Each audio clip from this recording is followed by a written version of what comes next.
বাড়ির পাশ দিয়ে জুতো পায়ে যাওয়া। তা বেটার জুতো দিয়ে বেটার পিঠে ঘা কত দিয়েছিস তো? আগে তা আবার বলতে, এই খড়ম বেটার পিঠে ভেঙেছি। আপনি বাবু, আপনাকে জিজ্ঞাসা করি, আমার অপরাধ কি? ওরে ওরে, ওর আক্কেল হয়নি, আবার তর্ক তুলছে। বলি স্কুলে তো চাকরি করো, নিচুর রাত হয়ে বাবুর বাড়ির কাছ দিয়ে জুতা পায়ে ছাতা মাথায় যেতে সাহস করি? জুতো পায়ে বাবুর বাড়ির কাছ দিয়ে যাওয়া কি অপরাধ? ছাতা মাথায় দিলেই কি বাবুকে অপমান করা হয়? নাকি অত্যাচার করে মানুষের অধিকারকে অস্বীকার করলে অপরাধ হবে? হুজুরি বিচার করুন। জেঠামি করিসনি পরেশ, বল তোকে কে সব শিখিয়েছে? কে আর শেখাবে বাবু?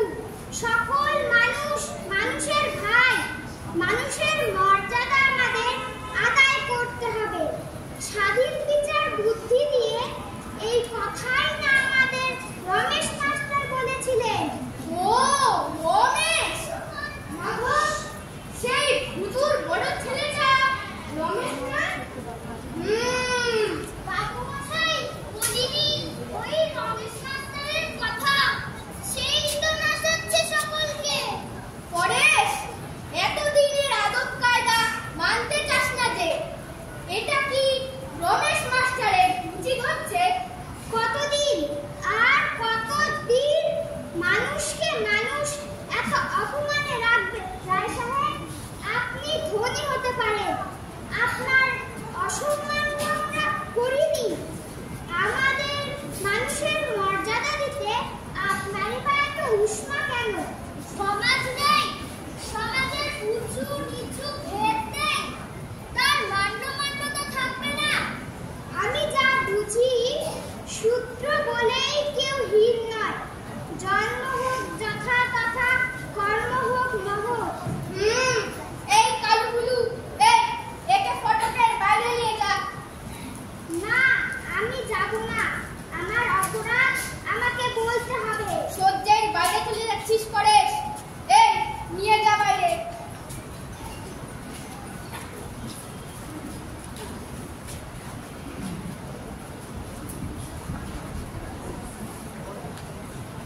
জয় মাতা দি, প্রণাম বাস্তু। রায় সাহেব, বলতে শঙ্কা বোধ করছি, আজকে একটা ঘটনা ঘটলো। রমেশ মাস্টার কতগুলি শুভ্রকে নিয়ে পূজা কালে মা ভবানীর মন্দিরে উঠে পুষ্পাঞ্জলি দেবার জন্য আমায় বলে। তারা সব চাষা, ধোকা, ডোম, আমি তা অশাস্ত্রীয় বলে অস্বীকার করায় তারা নিজেরাই মাকে পুষ্পাঞ্জলি দিয়ে প্রতিমা অপবিত্র করে গেছে। প্রণাম ভট্টাচার্য মশাই, এর বিহিত আমি করব। আপাতত শাস্ত্র মতে যা করার দরকার তা সেরে ফেলুন। অভিষেক করাতে হবে, দুধ গঙ্গাজল দিয়ে স্নান করাতে হবে। নমস্কার জ্যাঠামশাই, নমস্কার ভট্টাচার্য মশাই, আমি নিজে এসেছি। এত বড় স্পর্ধা তো রমেশ, যে তুই মন্দির মধ্যে শূদ্রদের ঢোকার পুষ্পাঞ্জলি দেবার অধিকার দিস? জ্যাঠামশাই, একটু থামুন। আপনি রায় সাহেব, আমার কাছে নন, আমার কাছে আমার মাননীয় জ্যাঠামশাই। ছোট বয়সে যে স্নেহ আবদার আপনার কাছে আমরা পেয়েছি, সে অধিকার নিয়েই আমি এসেছি। আমার কথা একটু শুনুন, দয়া করে ক্রোধ ত্যাগ করুন। প্রণাম পুরোহিত মশাই, আমার বেয়াদবি মাফ করুন। বেশ, বল তোর কথা। পুরোহিত মশাই, বলুন তো কোন শাস্ত্রে মা ভবানীর মন্দিরে তার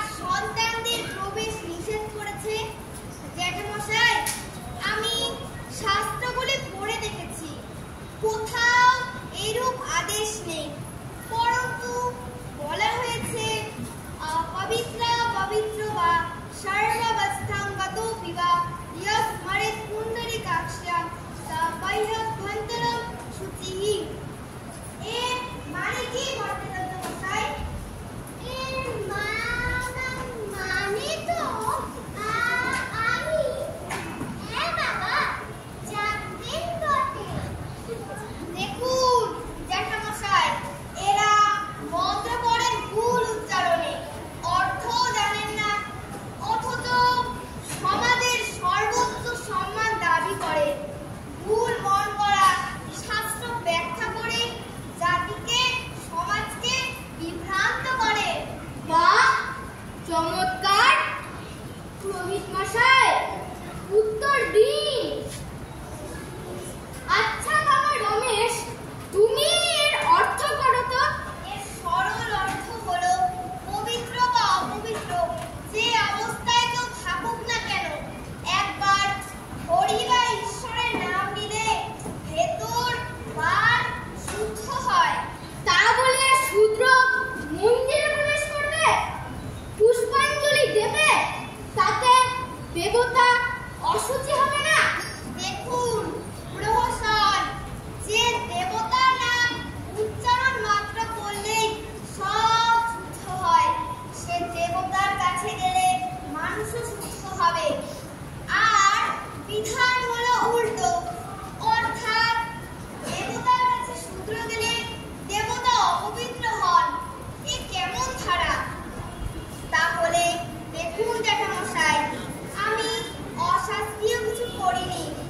আমরা মানুষ, সব মায়ের সন্তান, মায়ের কাছে সকলের সমান অধিকার। সেই ঈশ্বরী মায়ের পায়ে পুষ্পাঞ্জলি কেন শূদ্র দেবে না? আর কে শূদ্র, কে ব্রাহ্মণ? শূদ্র শূদ্র বলে যে মানুষ মানুষকে দূরে ঠেলে দিচ্ছে, আজ তারা ডাকছে। তাদের অধিকার যদি ভালো মনে প্রসন্ন হয়ে দিতে না পারেন সমাজ, তবে তারা তা ছিনিয়ে নেবে, কেউই রুখতে পারবে না। দুর্দমনীয় সর্বনাশী প্লাবনে ব্রাহ্মণ্য ধর্ম, জাতি, বর্ণ, সংস্কার সব ভাসিয়ে নিয়ে যাবে, সব ভাসিয়ে নিয়ে যাবে। ভারী দিন এসেছে, কঠিন কাল এসেছে।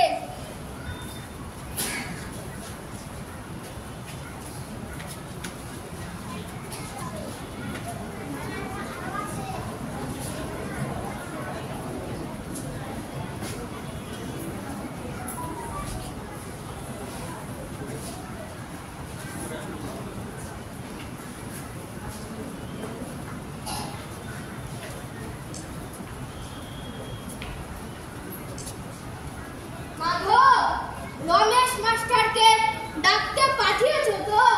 আজ্ঞে হ্যাঁ, তবে মনে সন্দেহ হচ্ছে, হয়তোবা আসবে না।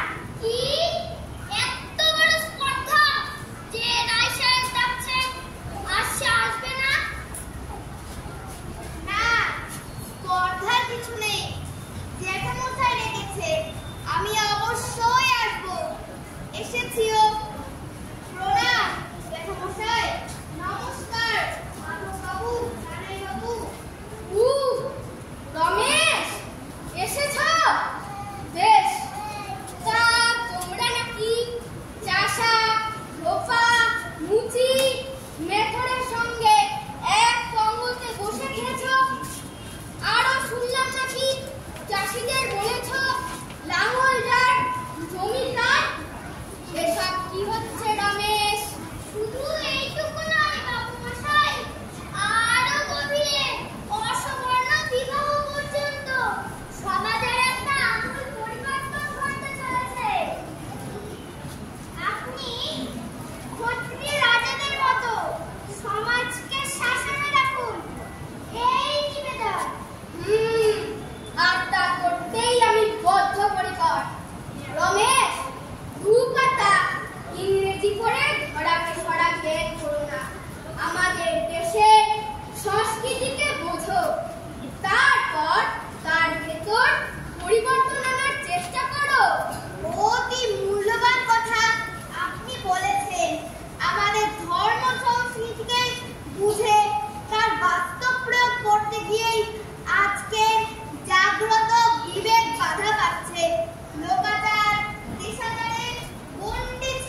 সংস্কৃতি মূল কথাটা হলো মানুষের অন্তর্নিহিত দেবত্বের ঘোষণা।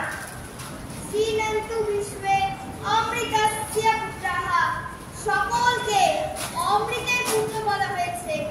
এতে জাতিপাতিভেদ, ছোঁয়াছানি, যে বিভৎস অত্যাচার আর জাতির অন্তরকে রাক্ষসীর মতো পুড়ে পুড়ে খাচ্ছে। আর ধনীরা ধর্মের দোহাই দিয়ে প্রজা শোষণে নেমেছে। কি বুঝেছো তুমি?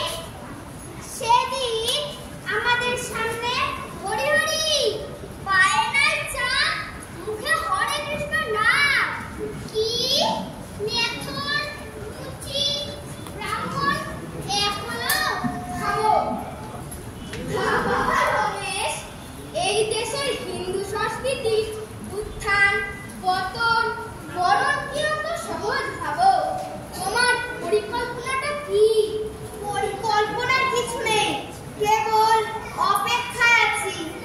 একদিন সমাজের বুকে কুরুক্ষেত্রের সমরঙ্গনে যে পাঞ্চদণ্ড শঙ্খে জাতি জেগেছিল, আজও তারই অপেক্ষায় আছে জাতি, যার তম্বু কণ্ঠে জাতি জাগবে। শুরু হবে চলা, সেই চলার বেগে চূর্ণ হবে সকল ব্রাহ্মণ্য অভিমান। চলি জ্যাঠামশাই।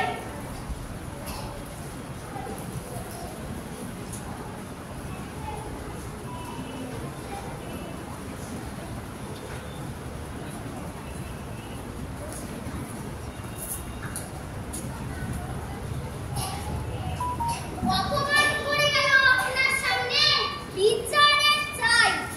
আমিও দেখে নেব কেমন শিবুর বেটা রমসা।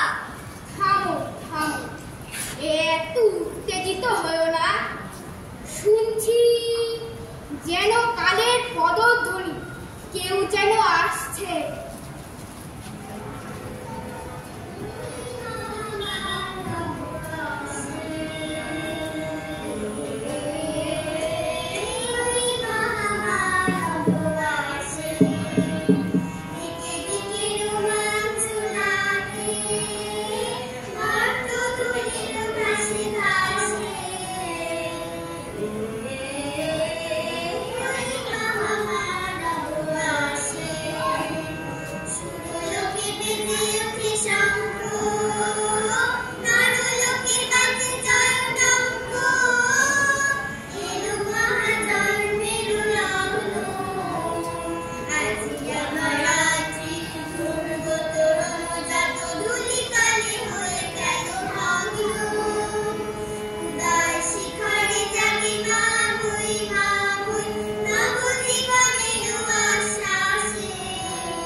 সন্ন্যাসী জটাধারী ঈশ্বর প্রেমে মগ্ন।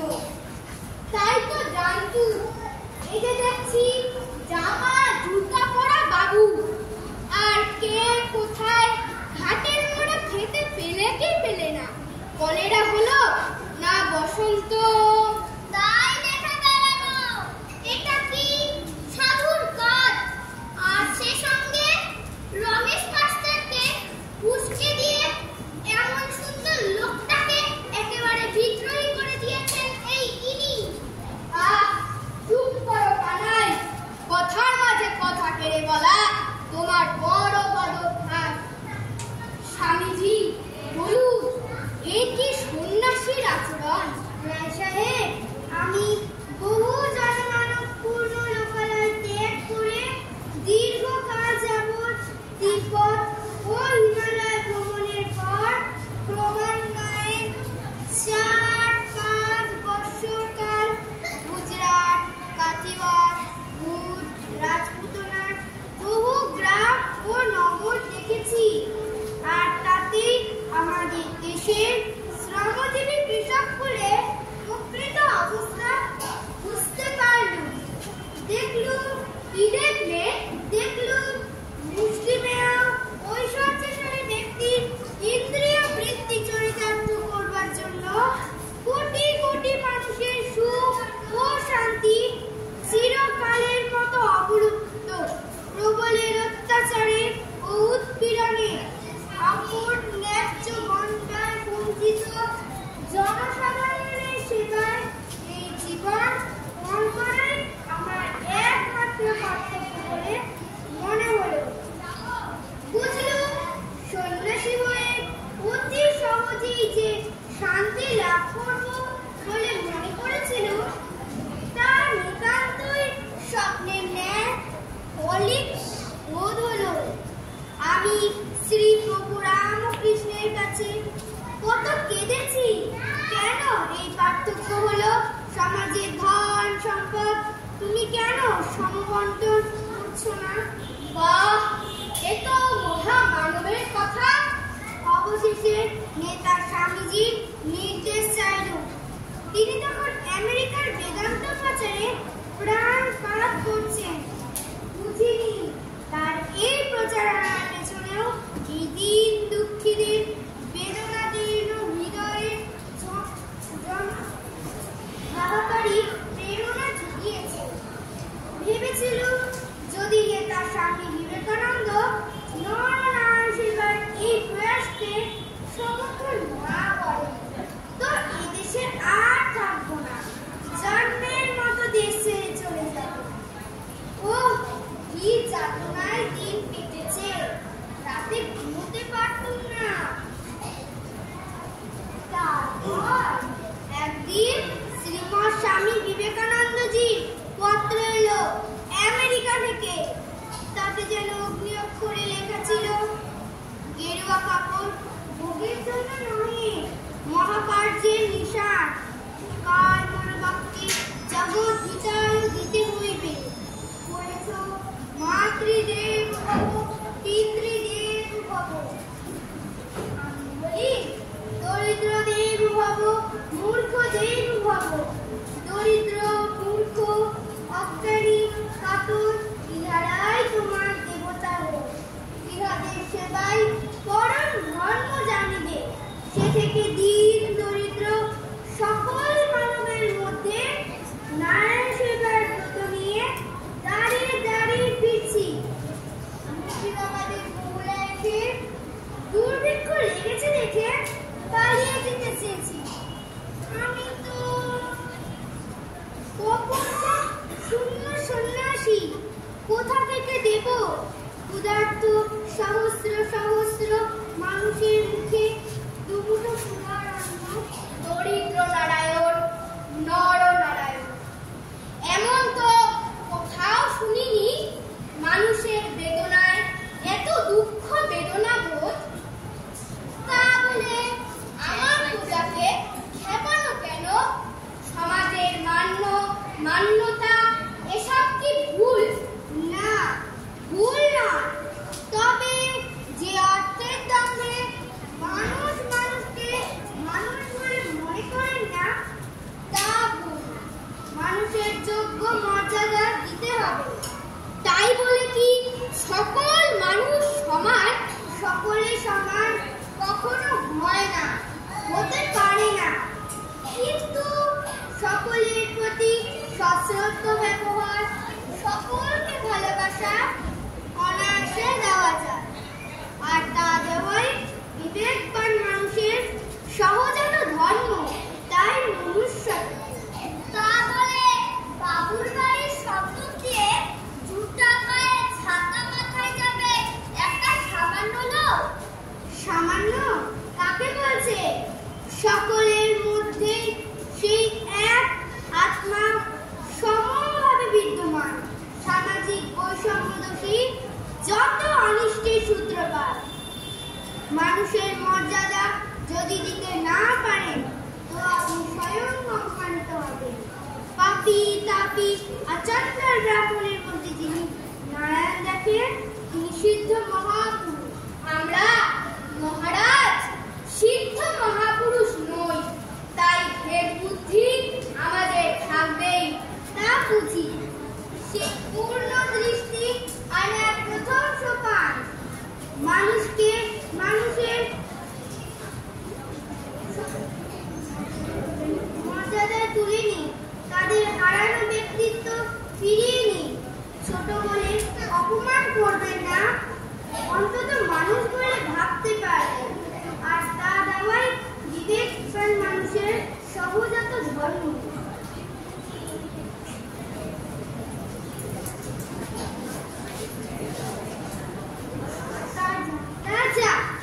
আমি এসেছিলাম দরিদ্র, নিঃস্ব, নিরন্ন, ক্ষুধার্ত আমার নরনারায়ণের জন্য কিছু ভিক্ষা করতে। দেবেন রায় সাহেব, দেবেন কিছু চাল? আমার ক্ষুধার্ত মৃত্যু পথযাত্রী এইসব দরিদ্র মানুষের মুখে দুমুঠো অন্ন। মহৎ আপনার প্রাণ, মহান আপনার ব্রত। হ্যাঁ হ্যাঁ, আমি দেব মহারাজ, আমি দেব। কিন্তু মহারাজ, এই সমপ্রাণতা আপনি কোথায় পেলেন? এই সমপ্রাণতা প্রথমে শিখিয়েছেন আমাদের শাস্ত্রের জীবন্ত প্রতিমূর্তি শ্রী রামকৃষ্ণ দেব। ও মনে পড়ে সে দৃশ্য যেদিন তিনি উচ্চারণ করেছিলেন শিব জ্ঞান জীব সেবার মহামন্ত্র, যা ঋতু ধর্মের মহাবাণী। তাকে অনুভবের আলোকে বেদনাদীর্ণ হৃদয়ে বাস্তব রূপ দিয়েছে মহাবীর স্বামী বিবেকানন্দ। তারই এক বাস্তব রূপ আমি দেখেছি রামনগরের ঝন্ডুজি ভট্টের মধ্যে, যার প্রার্থনা ছিল এই সংসারে এমন কি উপায় আছে যা দিয়ে স্বামী সকল দুঃখী প্রাণীর শরীরে প্রবেশ করে তাদের দুঃখ নিজে সতত ভোগ করতে পারি।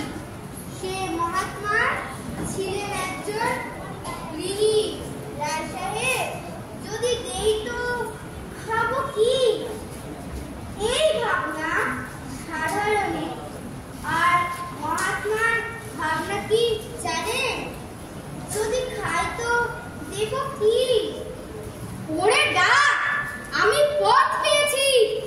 প্রচলিত স্বার্থ প্রয়াসী জীবনের মাঝে মুক্তির পথ পেয়েছি। দাও আর ফিরে নাহি চাও, থাকে যদি হৃদয়ে সম্বল। হ্যাঁ হ্যাঁ, আমি দেব।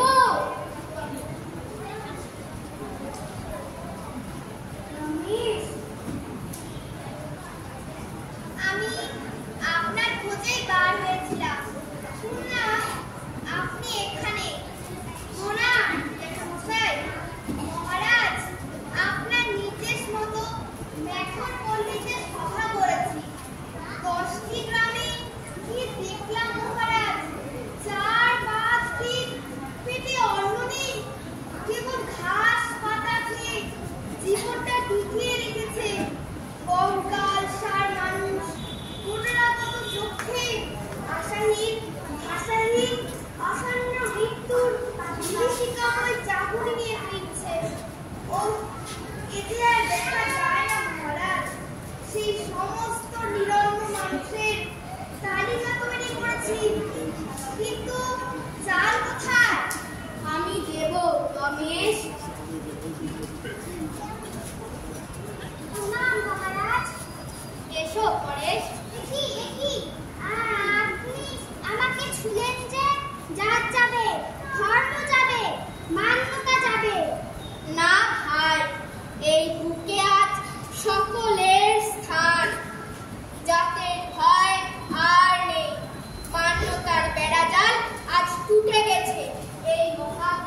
অদ্ভুত সুন্দর মহান মহারাজ, এ আপনার জন্যই, আপনার স্পর্শে পাষাণও বলে জল হয়। সব আসিছে বাবু সাহেব, আমাদের পূজা পুরোহিত দিবে না, প্রণামী মন্দিরে করতে দিবে না। না ভাই, সে ভুল আর নেই, জাত নেই, সবাই মানুষ, নর নারায়ণ, এক কাতারে একসঙ্গে খাই, ভাগ করে খাই মায়ের প্রসাদ। ওরে বাবা, আমি তো পারবো না, আমি চক্রবর্তী ব্রাহ্মণ, ঠাকুর রাখেন, আমি স্যান্ডাল ব্রাহ্মণ, পুলিশ, আমি তো পারবো না। কি এত জাতের বড়াই? শান্ত হন রায় সাহেব, জোর করে সমাজ সংস্কার হয় না, প্রথমে চাই শিক্ষা, শিক্ষা, শিক্ষা, সংস্কার তবেই যাবে। ধীরে ধীরে সুনিশ্চিতভাবে এগোতে হবে। জোর করে কিছু করলে তার প্রতিক্রিয়ায় সমাজ ভেঙে খণ্ড খণ্ড হয়ে যাবে, তাতে গড়বে না, ভাঙবে খালি। সদৃষ্টান্তই মহান কাজ। রায় সাহেব বসুন আমার পাশে।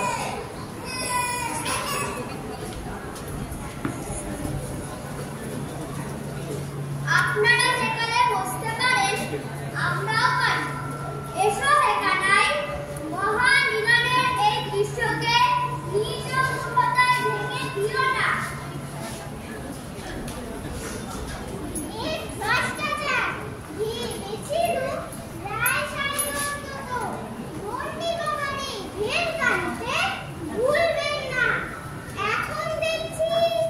কি দেখছেন? ওটা চোখ নয়, ওটা অন্ধত্ব। এই বেটা মেথর, আরে রাম রাম। আমিও আপনাদের স্বামী হচ্ছি।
পৃথিবীতে সবচেয়ে গুরুত্বপূর্ণ বিষয়ই হলো মানবতা।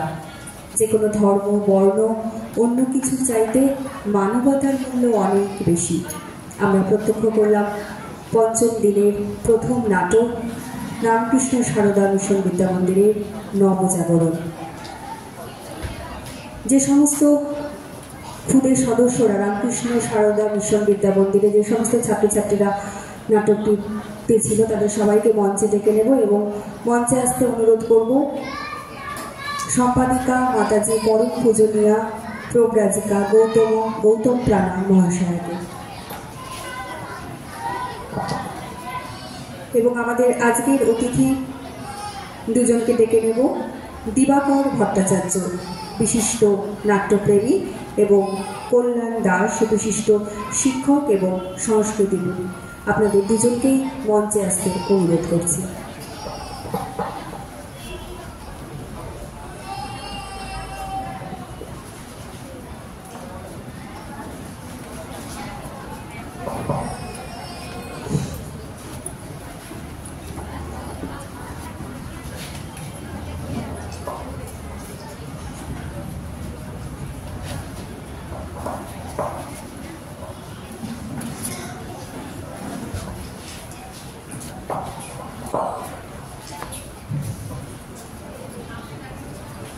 আমরা গাছ এবং শংসাপত্র তুলে দেব আমাদের রামকৃষ্ণ সারদা মিশন বিদ্যামন্দিরের অধ্যক্ষা মাতাজি পরম পূজনীয়া প্রব্রাজিকা গৌতম প্রাণা মহাশয়ের হাতে, এবং স্মারক ও সম্মানকে তুলে দেব আমি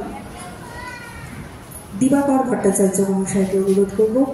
বিশিষ্ট নাট্যপ্রেমী দিবাকর ভট্টাচার্য মহাশয় গাছ এবং শংসাপত্র তুলে দেবেন মাতাজির হাতে। ফলের গাছ দেওয়া হচ্ছে, ফল থেকে নতুন বীজ এবং তা থেকে আবার নতুন চারা গাছের জন্ম, এই ভাবনা থেকেই ফলের গাছ দেওয়া। এরপরে আমরা স্মারক তুলে দেওয়ার জন্য অনুরোধ করব বিশিষ্ট শিক্ষক এবং সংস্কৃতিপ্রেমী শ্রী কল্যাণ দাস মহাশয়কে।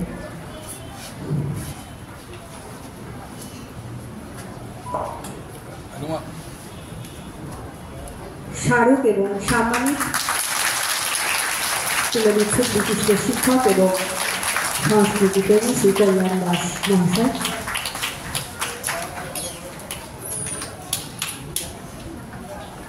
এরপরে অনুরোধ করব মাতাজি পরম পূজনীয়া প্রব্রাজিকা গৌতম প্রাণা মহাশয়কে কিছু বলবার জন্য। ছবি তো হবেই, ছবিটাই তো আসলে এই ছবি, এই মুহূর্ত আমরা তো সবাই ধরে রাখতে চাই, তাই না? মাতাজিও তাই বলছেন, নিশ্চয়ই ছবি তো হবেই। তার আগে আপনার কাছে কিছু শুনিনি। নাট্যকর্মী সংস্থার এই প্রতি বছরের যে প্রয়াসটা, এটাতে আমরা এই ছোট ছোট বাচ্চাগুলোকে, বড়রাও আছে অবশ্য, হাই স্কুল, মানে প্রত্যেকের যে সুপ্ত প্রতিভার বিকাশটা আমরা দেখতে পারি।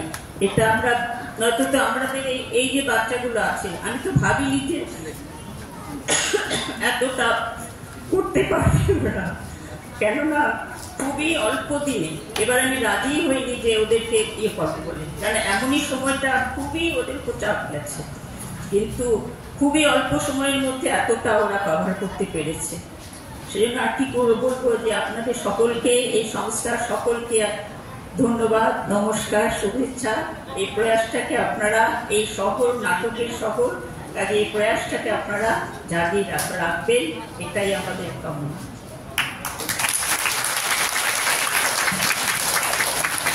অনেক অনেক ধন্যবাদ সকলকে, অনেক ধন্যবাদ।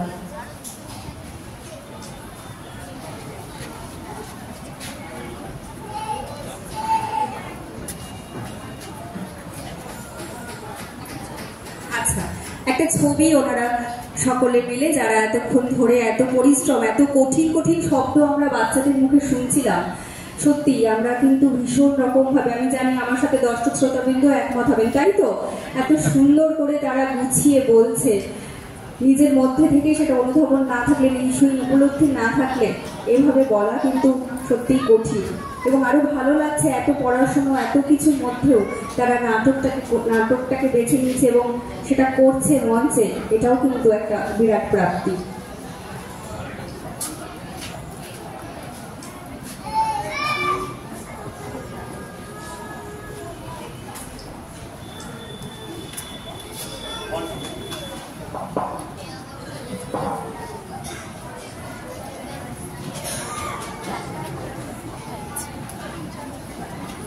বালুরঘাট নাট্যকর্মী আয়োজিত স্কুল ড্রামা ফেস্টিভ্যাল 2025-এর 5 দিনের উৎসবের আজ পঞ্চম তথা শেষ দিন।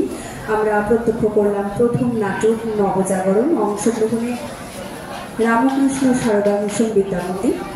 আমরা এরপরে চলে যাব আমাদের আজকের দ্বিতীয় নাটক এবং দ্বিতীয় ও শেষ নাটক। দর্শক শ্রোতাবৃন্দের কাছে একান্ত অনুরোধ, আপনারা দয়া করে আর একটু সময় আমাদের সাথে থাকুন, খুব বেশি নয়, আমরা নাটকটির জন্য আর